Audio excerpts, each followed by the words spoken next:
Happy Holy guys. माहिती आहे थोडं लेट झालं आहे but still so me share करत आहे मी माझा धुलीवंदनाचा दिवस कसा सेलिब्रेट केला ते. सर्वात पहिलं मी माझ्या फ्रेंडच्या घरी गेले होते. तिचेही काही फ्रेंड्स होते. सो असं मिळून आम्ही खूप खूप खूप धमाल मस्ती केली. तुम्ही पाहू शकता किती एक दुसऱ्याला कलरमध्ये एकदम विझवून टाकलं होतं.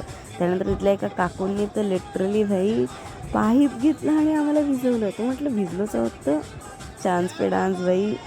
सगळ्यांनी आम्हीच तो पाईप घेतला आणि सगळ्यांनी एकमेकींना भिजवलं. त्यानंतर इतकं नाचलो, इतकी धमाल मस्ती केली. त्यानंतर माझ्या फ्रेंडने थोडं स्नॅक्स आमच्यासाठी अरेंज केला होता.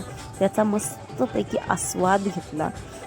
त्यानंतर घरी आले आणि पाहते तर काय मम्मी अँड फ्रेंड्स निघाले होते नदीवर एन्जॉय करायला. तर भाई चान्स पे डान्स चलो भागो. मग त्यांच्यासोबत मीही गेले नदीवर. तुम्ही पाहू शकता ते किती एन्जॉय करतात. लिटरली त्यांना पाहून ना हँड्स ऑफ वाटतं भाई. आपण कधी करणार असं एन्जॉय स्टील करतच आहोत तरी. त्यानंतर मी आणि माझ्या फ्रेंड्सने एक छोटासा व्हिडिओ घेतला. त्यानंतर धुलीवंदनाच्या दिवसाचा एंड केला आम्ही झणझणीत मिसळ खाऊन. असा होता हा माझा दिवस.